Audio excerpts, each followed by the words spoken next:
My point is that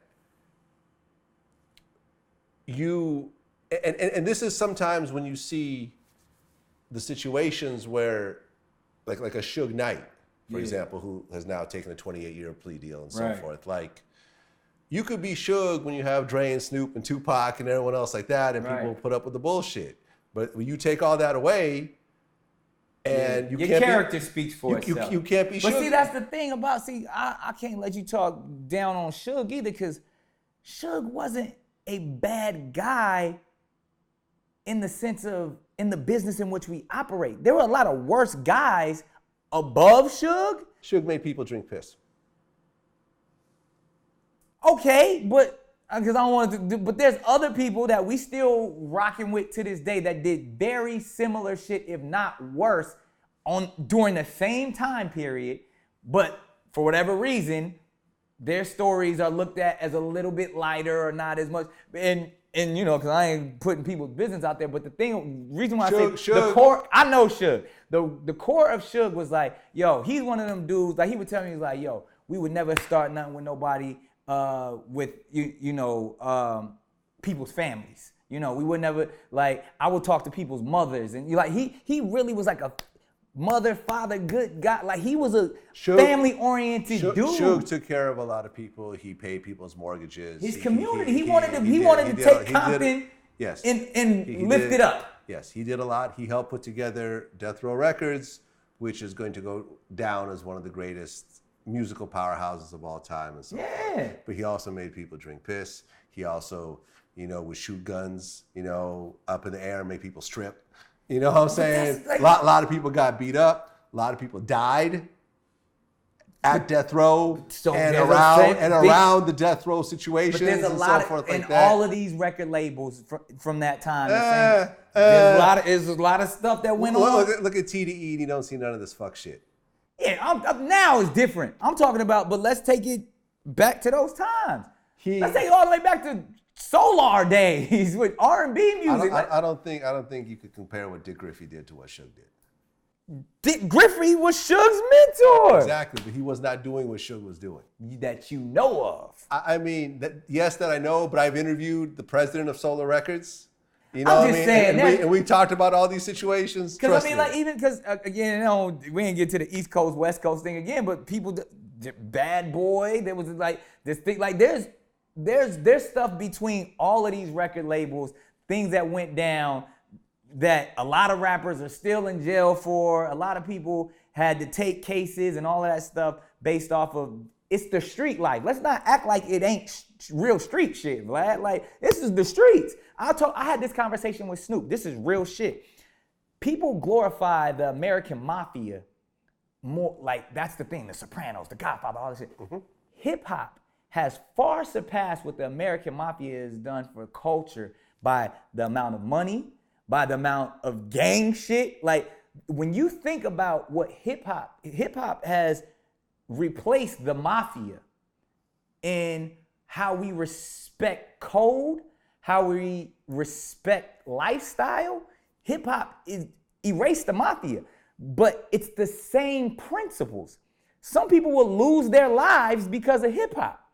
If you on some fuck shit, and if you a snake, if you a snitch, real consequences are gonna occur. Whether that's you getting shot, whether that's you having to drink piss. If you a real boss, this is street shit. Like, there's nothing, this shit is real. There's a reason why you can't just come to LA with all your drip on. You gotta check in. There's a reason why you gotta hire. So there's a reason why Tekashi is where he is right now. It's real street shit going on. It's replaced the mafia. Hip hop is the new mafia. So the things we wanna act like we not gonna talk about because the cameras are on and all this, it's real street shit going on. Now, just because Suge was a street guy doesn't make him a bad person, because then we judging again. I know Suge personally, and I would say in his heart of hearts, he was just trying to provide for his family and his community.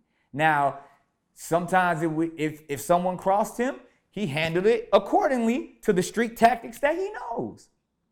And so did all of these other people running record companies. Yeah, but he's the one doing 28 years now. But that's supposed to getting out. I ain't never gonna be on the side of the system. That's some fuck shit. Yeah, and and I interviewed. I believe in karma, but I believe also that that's some fuck shit.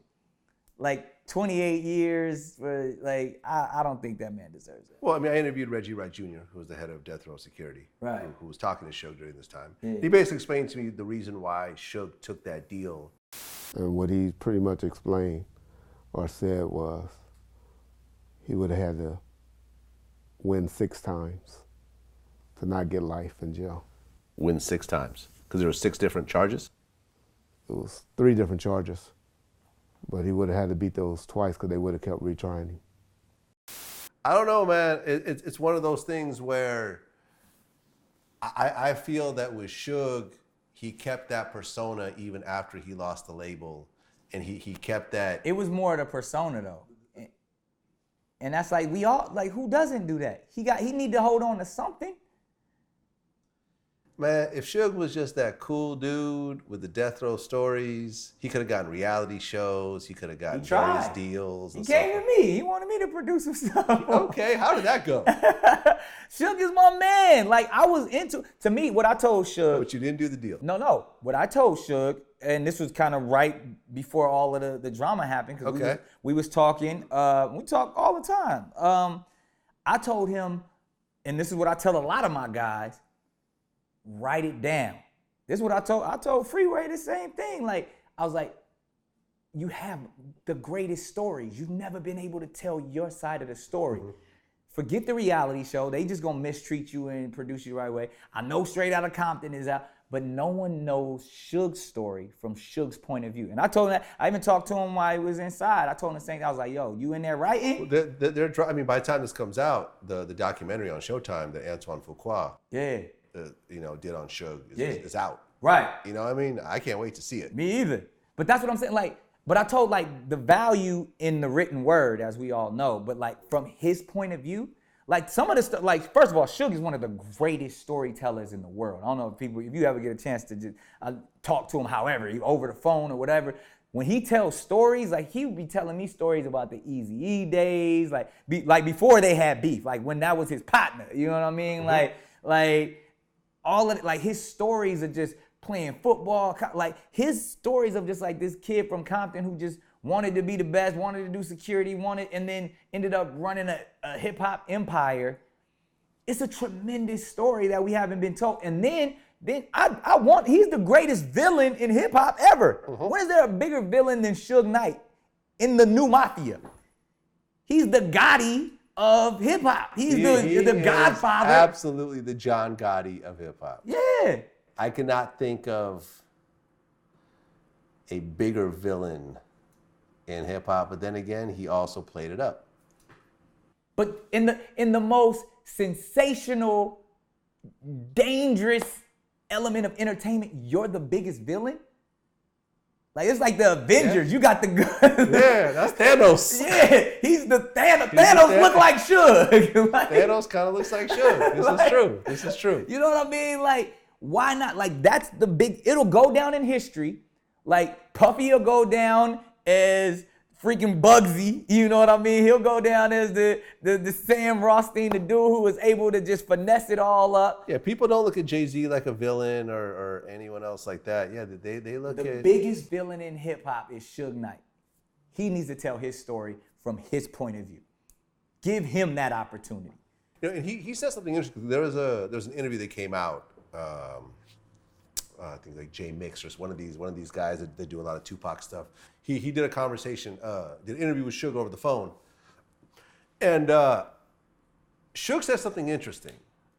You know, he said, "You don't have to worry about your enemies as much as you have to worry about your friends." Absolutely. Your enemies cannot borrow your car. Yeah. Enemies can't borrow some money from you. They're not inside your home.